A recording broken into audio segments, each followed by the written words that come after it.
गुण वै तव समम पणिमा ताणम जलगलाणम अणत्थामियम दंसन नाण चरितम करिया तीवाणी सवाई भनिया।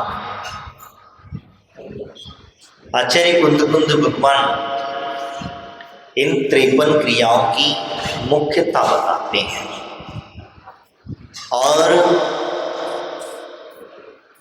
53 क्रियाओं में सर्वप्रथम आती अष्टमूल गुण। अष्टमूल गुणों की क्रिया बच्चा जब 8 साल का हो जाता है उसी समय से उसे अष्टमूल गुण धारण करने के लिए व्यवस्था कहनी जाती है। 8 मूल गुणों में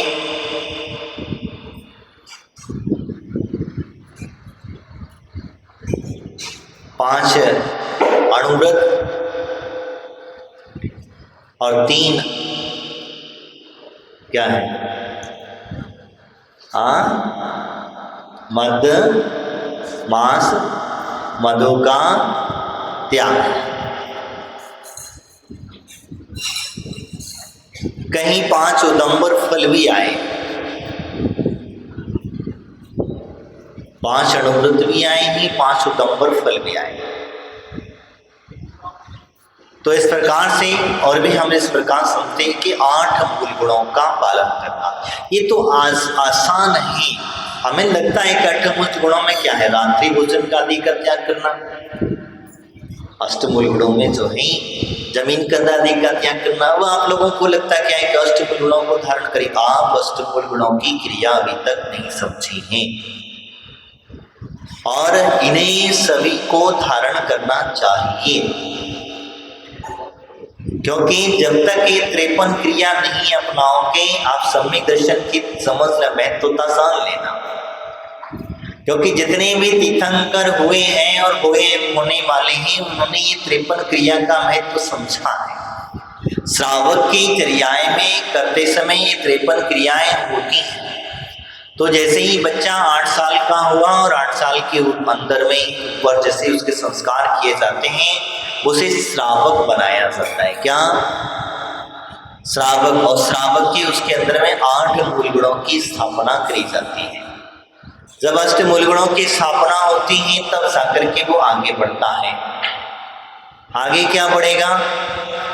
थोड़ा बच्चा बड़ा हुआ और जो थोड़ा और ज्यादा समझने लगा, अष्टमूल गुणों को सही ढंग से पालन करने लग गया, तब कहती हैं 12 व्रत क्या हो गए? ये तुम लोगों को लेना चाहिए। 12 व्रत में कौन से हैं? 5 अणुव्रत, 3 शिक्षा व्रत, 3 शिक्षा व्रत, 4 शिक्षा व्रत और 3 गुण व्रत। ये मिलाकर के कितना हो गए? 12। 5 अणुव्रत में जो मूल गुण में थे वही यहाँ पर जो गुणों के अंदर व्यवस्था की वही अणुव्रतों के रूप में आ गया। अब इसमें और क्या बढ़ गया? 3 गुण व्रत और 4 शिक्षा व्रत। शिक्षा व्रत के माध्यम से जो शिक्षाएं दी जाती हैं, गृहस्थ में रह करके शिक्षा को ग्रहण करता है। क्या शिक्षा ग्रहण करता है? अतिथि संविवाद, वैयावृत्ति आदि जो है। एक उदाहरण के तौर पर मैंने 7 शिक्षा व्रतों की जो व्यवस्था है, तो ऐसे गुण व्रत गुणों को ग्रहण करता है, वह गुण व्रत हुआ करते हैं। तो ये गुण व्रतों को ग्रहण करते हुए जाके कहा, तो ये आगे चला 12 13 10 12 8 साल का हुआ, उसने पहले अष्टमूल गुणों को धारण किया, थोड़ा समझदार हुआ, समझदार यानी कि 20-22 साल की वृद्ध अवस्था जिसको हम कहेंगे, जब वो शिक्षा को ग्रहण कर रहा होता है, कौन सी? लौकिक शिक्षा आदि को ग्रहण कर रहा होता है, उसी समय पर इसने इस श्रावक के व्रतों को अंगीकार कर लेना चाहिए। या वहाँ पर लौकिक शिक्षा नहीं आती है। जब बच्चे का आप शादी संबंध आदि कर देते हैं तो शादी संबंध करने के पश्चात उसे यहाँ पर ये 53 क्रिया का महत्व समझना मैं जो कह रहा हूँ। ये यहाँ पर उसे 12 व्रत आदि दे दिए जाते हैं। क्यों दे दिए जाते हैं? अब शादी में कोई डिस्टर्ब नहीं है, उसकी शादी हो गई है, तुमको सोचोगे कि खाने पीने के लिए शादी, ये व्रत उसे दे दिया। और ये देखो प्रत्येक तीर्थंकर के व्रत हुआ करते हैं, ये भी हम आपको बता रहे हैं। जब तक वो ग्रस्त जीवन में रहते हैं तब तक ये व्रत भी उनके हो जाते हैं। जैसे ही शादी हो गई, शादी होने के पश्चात उन्हें ये व्रत अंगीकारित करा दिए जाते हैं, यानी कि 3 टाइम सामायिक करना आदि आदि की जो शिक्षा व्रत की व्यवस्था इसमें कही। तो इसी प्रकार से उन्होंने यहाँ पर कहा 12 व्रत। अब क्या कहा? 12 तप। क्या हो गए? 12 तप। और 12 तप जब व्रतों को आप अंगीकार करेंगे तो तप अपने आप उसमें आ जाएंगे। 12 तप कौन सी? 6 अंतरंग और 6 बहिरंग। अंतरंग तप में हम लोग जानते हैं, और बहिरंग तप भी जो है अनशन अमोदरी आदि जो है हम उपवास आदि करना, ये बाह्य तप है। काय कलेश में शरीर को कष्ट देना आदि जो है, प्राश्चित विनय वैयावृत्ति आदि जो उत्सर्ग जो है, ये कायशर आदि करना, ये हमारे जो है अंतरंग तप है। इनको हमें धारण करना। अब ये कब धारण करेगा? कब करेगा? तो व्रतों के साथ साथ छोटे छोटे रूप में इन व्रतों को भी अंगीकार करने लग जाएगा। 12 प्रकार के तप आदि को करने लग जाएगा। कब? जब आपके बच्चे हो गए, अब तप कर लो, अब तपश्चर्या कर लो। 53 क्रियाएं कैसे घटित होती हैं ध्यान रखना। तो जब वो तप आदि करता है और तप आदि के माध्यम से समता भाव, अब उम्र अपनी बढ़ रही है, क्या हो रहा है? उम्र अपनी तीव्र गति से बढ़ रही है। और जब उम्र अपनी तीव्र गति से बढ़ रही है तब उस समय पर उन्होंने कहा क्षमता भाव आदि धारण करो। अपनी व्रत ले लिए, सब कुछ ले लिया। अब आगे कहा उन्होंने 11 प्रतिमा, यानी कि आपकी उम्र हो गई, जो बच्चों की शादी हो गई। क्या हो गई? क्या हो गई? बच्चों की शादी हो गई, बच्चे अपने पैर पर खड़े हो गए। तब कह दिया प्रतिमा आदि ग्रहण करो। क्या करो? प्रतिमा आदि ग्रहण करो। और प्रतिमा आदि ग्रहण करके साथ में 4 दान आदि देना। अब प्रतिमा आ गई है तो क्या करो? प्रतिमा आ गई है तो अतिथि सत्कार तो हम पहले से भी कर रहे थे, शिक्षा व्रत के रूप में आदि कर रहे थे। तो इस प्रकार से उसमें जो कहा शिक्षा कहा, पहले तो हम एक फॉर्मेलिटी कर रहे थे, जैसे थोड़ा बहुत आ गया, कभी दे दिए कभी नहीं दिए, कभी चौका लगा। लेकिन अब तो हमें जब प्रतिमा हमारी बन जाए तो अतिथि आया है तो अतिथि का सत्कार करना। सत्कार, अतिथि सत्कार क्या मतलब? अतिथि सत्कार का मतलब साधु मुनिराज जो आते हैं इनका सत्कार करना नहीं, चौका लगाना, इनका आहार कराना, ये अतिथि सत्कार है। क्योंकि बाकी के सत्कार क्या करोगे आप? मालाएं पहनाओगे? हाँ, और कौन सा सत्कार करोगे? भाई हमारे घर पे कोई मेहमान आता है तो मेहमान को आप भोजन कराओगे कि नहीं कराओगे? वही तो उसके सत्कार हैं। कुछ मुँह मीठा कराओगे कि नहीं? चाय नाश्ते का पूछोगे कि नहीं पूछोगे? लेकिन मुनिराज तो ये सब करते नहीं है। जब करते नहीं है तो क्या करते हैं? वो तो एक आहारचर्या को निकलते हैं, और आहारचर्या को निकलते समय अपना नियम मिला तो ठीक, नहीं मिला तो भी ठीक है। तो है हमारा दायित्व होता है द्वार प्रक्षालन करना, अतिथि का सत्कार करना, मुनिराजों की भक्ति, महाराजों के प्रति भक्ति को प्रकट करना, ये हमारा भाव होना चाहिए। तो यानी कि दान आदि देना, 4 प्रकार का 4 समय को दीजिए।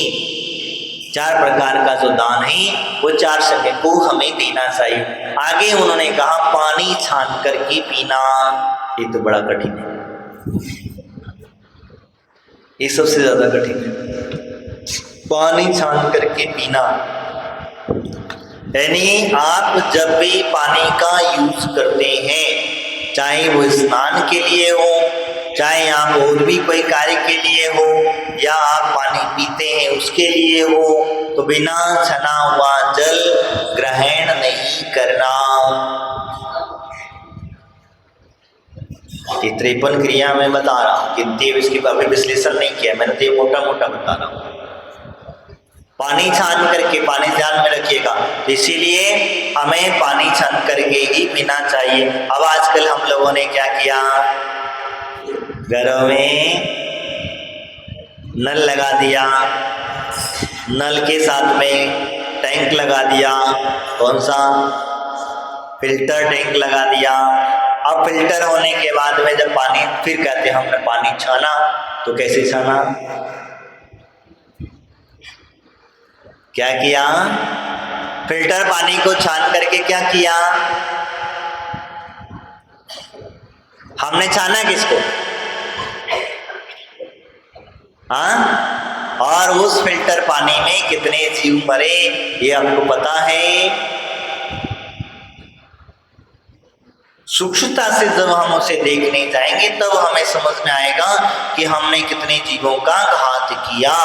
इसीलिए पहले पानी छानना, फिर बाकी बाद में फिल्टर में से निकालना तो ठीक है, लेकिन तुम पहले पानी नहीं छानोगे, पहले फिल्टर में डालोगे और फिर पानी छानोगे, तो आप अपने पाप बंध से बच नहीं सकते। ये चीज विशेष करके समझना। अब हमारे घरों में शावर लग गया है, नहाने वाला, बाथरूम में कई जगह पर लोगों को देखने को मिलता है, खैर बताते। अब उसमें बताओ कितने, कौन सा पानी छनेगा, गए हम फटाक से, बाहर से आए, स्नान करने के भाव से गए, चालू किया, ऊपर ने स्नान कर लिया, ठंडक के हिसाब से ठंडक हमने, लेकिन उसमें कितने जीवों की हिंसा हुई है हमने नहीं समझा। लेकिन ये 53 क्रियाओं के अंतर्गत आता है पानी छानना। मैंने आपको जो बताया इसमें जो है, तो पानी छानना, रात्रि भोजन नहीं करना, इन्होंने आगे कह दिया, रात्रि भोजन नहीं करना। क्यों नहीं करना भैया, क्यों नहीं करना, क्योंकि रात्रि में जीवों अधिक की उत्पत्ति हो जाती है, और अधिक जीवों की उत्पत्ति होने की वजह से रात्रि में भोजन नहीं करना चाहिए। जीवों की उत्पत्ति का मतलब यानी कि सूर्य का अस्त हो जाने से, सूर्य जहाँ समाप्त हो जाता है वहां पर ही सूक्ष्म जीव उत्पन्न होना प्रारंभ हो जाते हैं, और जब सूक्ष्म जीव उत्पन्न होना प्रारंभ हो जाते हैं तो आपके भोजन आदि में वो गिर जाते हैं, और भोजन में गिर जाते हैं तो भोजन के अंदर में भी वो समाहित हो जाते हैं। इसीलिए रात्रि के समय में हमें भोजन नहीं करना चाहिए, जहाँ तक संभव हो सके हमें बचना चाहिए। अब इसमें क्या होता है कि हम लोगों को नियम नहीं होता, नियम जरूर होना चाहिए। कई लोग, हम लोग क्या करते हैं कि नियम नहीं लेते हैं, और वैसे ही हम लोग नियम नहीं खाते हैं, रात में खाते नहीं, तुम खाओ या तुम ना खाओ, दोस्तों तुम्हें लग रहा है। तुम्हारा अगर नियम नहीं है तो तुम्हारे को दोष लग रहा है, ये बात पक्का समझ।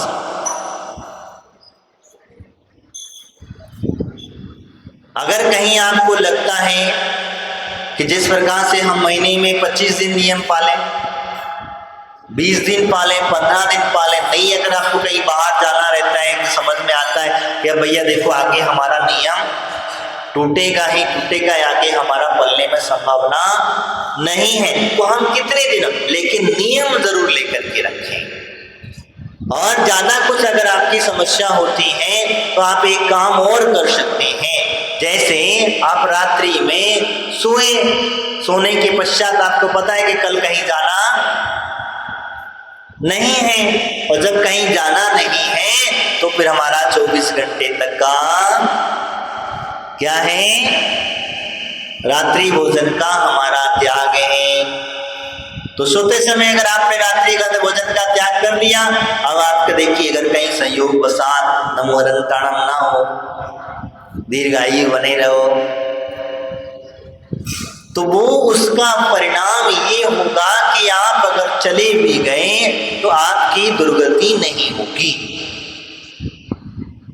क्या होगा? दुर्गति नहीं होगी। और जब दुर्गति नहीं होगी तो आपका स्वर्ग आदि में, चाहे भले ही आप नीची जाति के देव बनेंगे, जरूरी नहीं है कि आप ऊंचे ही गति के देव बने, लेकिन इतना जरूर है कि आप नरक गति आदि में नहीं जाएंगे। वही व्यक्ति के त्याग की भावनाएं हुआ करती हैं, क्योंकि त्याग के भाव ही सर्वोत्कृष्ट हुआ करते हैं। तो इसीलिए हमें सूर्यास्त के पश्चात भोजन नहीं करना चाहिए, और नहीं करेंगे तो कुछ बिगड़ने वाला नहीं है। हम लोग सोचते हैं कि भैया रात में नहीं खाएंगे तो मर जाएंगे, मर जाएंगे तो मर जाएंगे, कहाँ होने वाला है? अच्छा है कम से कम धर्म त्याग पूर्वक तो प्राण निकले।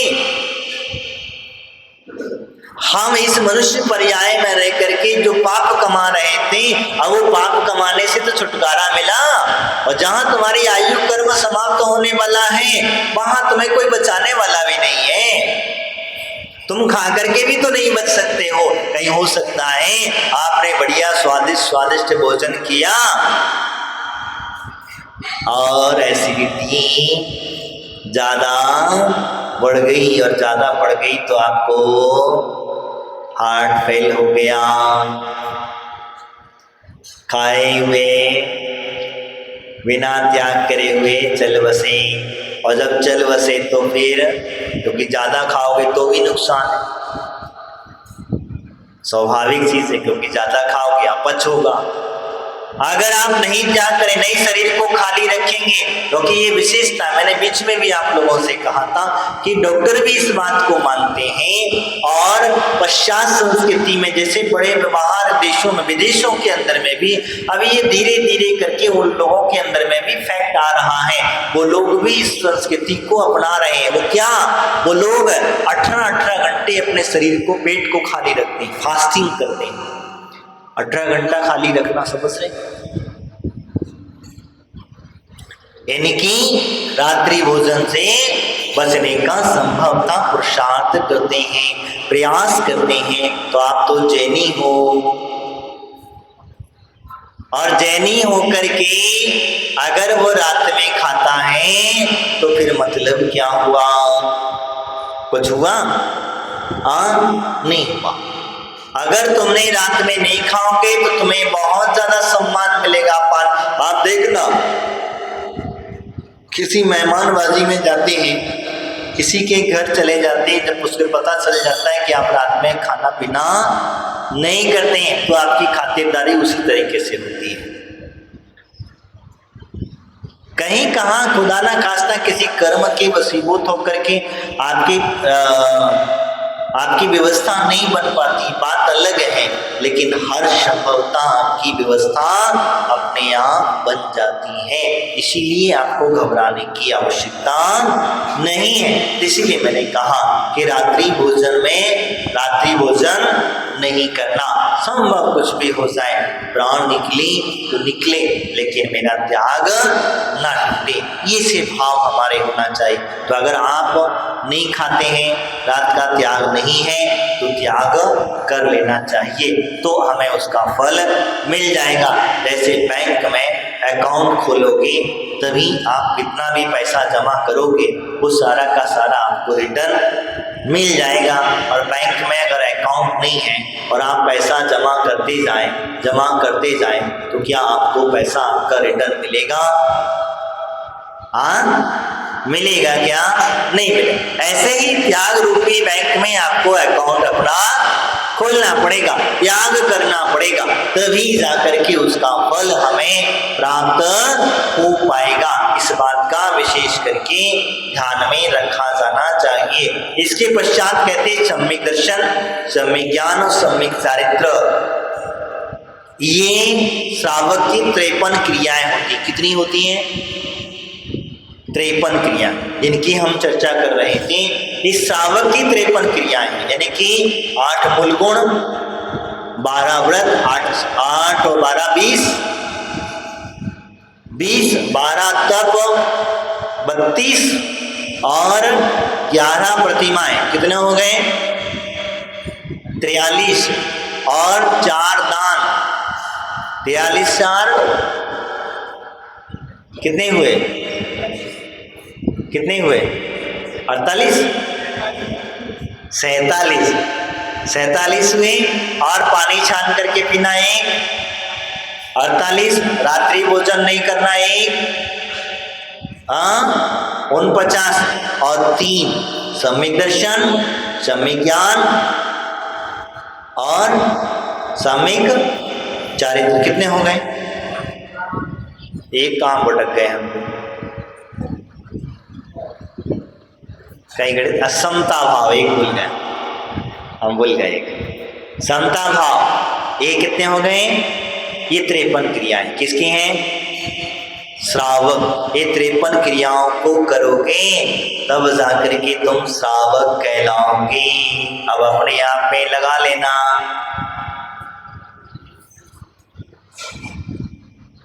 अब अपने अपने अंदर लगा लेना, आप कितने परसेंट श्रावक हैं और कितने परसेंट श्रावक इस श्रावक की। अब इसमें कहीं कम ज्यादा हो सकता है, जैसे तप है तो तपों में 12 के 12 धारण तो कर लेता है, लेकिन किसी दिन कोई करता है, किसी दिन कोई करता है। आगे इन्होंने कहा जो 12 व्रत हैं, 12 व्रतों के पूर्णता से पालन करता है। 11 प्रतिमाएं हैं तो 11 प्रतिमाओं में से हो सकता है 2 प्रतिमा ले ले, 3 प्रतिमा ले ले, 4 प्रतिमा, जैसे जैसे उसकी शक्ति है उस तरीके से बढ़ाता चला जाता है। 4 दान है, 4 दान शक्ति के अनुसार देना चाहिए, प्रतिदिन देना चाहिए। ये तुम्हारा सिस्टम हम लोग कहते हैं कि हमने सिर्फ एक दिन आहार ले लिया हो गया काम, नहीं। अतिथि जब तक हमारे पास में है तब तक हमारा दायित्व बनता है कि मुनिराजों को, आर्यकाव्राजों को, माताजियों को आदि उन्हें दान देना चाहिए, उनके आहार आदि कराना चाहिए, क्योंकि ये अतिथि सत्कार में आता है। समझ में आया? अतिथि सत्कार की बात आई तो एक मुझे दृष्टांत याद आया। एक बार एक राजा को पता चला कि फला दिन एक सर्प अपनी बामी से निकल करके आ रहा है। क्या आ रहा है? सर्प जो है बामी से निकल करके आ रहा है और वो तुम्हें काटने वाला है। क्या करने वाला है? राजा को काटने वाला, ये निश्चित था। और उसके काटने से तुम्हारी मृत्यु हो सकती है। वैसे कोई गारंटी नहीं कि हो सकती है तुम्हारी मृत्यु, क्योंकि सर्प काटेगा तो संभव है मृत्यु होगी। तो राजा ने विचार किया कोई बात नहीं, अतिथि तो अतिथि। जब पता चल गया किसी अतिथि का आने का, तो उसने क्या किया, जैसे ही उसका निकलने का जो समय था उस दिन एक दिन पहले से ही उसने पहले तो सैनिकों से कह दिया कि कोई भी उसे डिस्टर्ब करेगा नहीं, और जिसने इसे डिस्टर्ब किया वो दंड का भागीदारी बनेगा। पहला। दूसरा नियम ये करा कि जगह जगह पर दूध के कटोरे रखवा दिए, बढ़िया सुगंधित फूल बिछवा दिए गए। रास्ते में पूरे जहां तक राजा के महल तक आने तक उसको रास्ते में अति सुंदर सुंदर फूल, सुगंधित फूल मिला दिए। जगह जगह पर उसको दूध मिला गया और दूध को पीता हुआ वो सर्प आगे बढ़ा चला जा रहा था। जाते जाते अतिथि सत्कार में इतना मग्न हो गया वो कि वो जिस कार्य के लिए आया था भूल गया। क्या कार्य के लिए आया था? राजा को काटने के लिए आया था।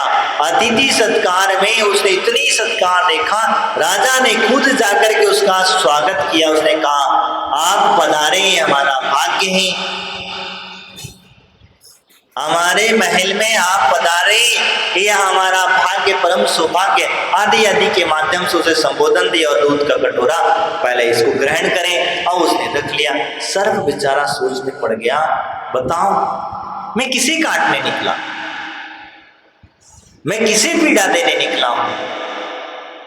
जो इंसान इतना अतिथि सत्कार करता हो, अपने दुश्मन का भी अतिथि सत्कार करता हो, और जो व्यक्ति दुश्मन को दुश्मन नहीं मित्र समझता हो, ऐसे व्यक्ति को मैं काटने के लिए निकला हूं, ये तो गलत कार्य है। तो उसने क्या किया, अपने ही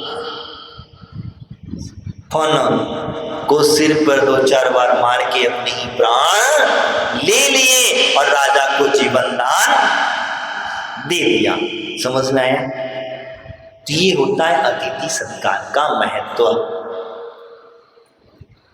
यानी कि आपका कोई दुश्मन भी अगर है और अगर आपको पता चल जाता है कि आपके घर आ रहा है या घर आने वाला है, तो उसे आओ भगत में किसी प्रकार की कमी नहीं करना। अगर तुमने आओ भगत में कमी नहीं करी तो वो एक ना एक दिन अपने परिणाम बदल सकता है, अपने भाव बदल सकता है, अपनी सोच बदल सकता है। इसीलिए हमारे आचार्य पंतों ने कहा, अतिथित्व को जो व्यक्ति आता है उसका सम्मान सत्कार करना हमारा दायित्व हुआ करता है। लेकिन अब ये तो हुआ सामान्य व्यक्ति की बात, साधु संतों के सम्मान की जब बात आती है तो इनकी तो ना तो आने की तिथि का पता ना जाने का पता रहता। पता है क्या?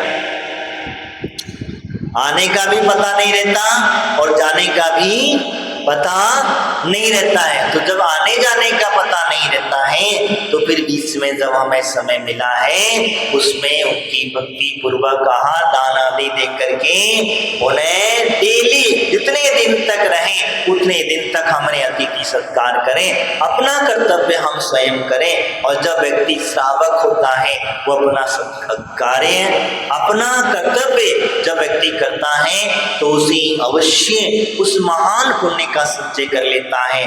और इसी का प्रताप हुआ करता है कि उसके घर में पंचाश्चर्य आदि की भी जैसी घटनाएं घट जाती हैं, इसमें कोई आश्चर्य की बात नहीं हुआ करती। तो इसीलिए मैंने आपसे कहा था कि अतिथि सत्कार, इसमें हम लोगों ने कहा 4 प्रकार के दान आदि दे करके, पानी छान करके आदि पी करके जो है हमें करना चाहिए। अंत में भोजन और सम्यक दर्शन, सम्यक ज्ञान, सम्यक चारित्र, ये सब मिला करके 53 क्रियाएं श्रावक की हुआ करती हैं। और इन 53 क्रियाओं को श्रावक करता है, तत्पश्चात ही उस श्रावक के गुणों को धारण कर पाता है। अन्यथा इनमें से कुछ कम ज्यादा करेगा, वो कहेगा कि हम ये करेंगे और ये नहीं करेंगे, तो फिर आप तीर्थंकर की प्रकृति के बंध के कारक के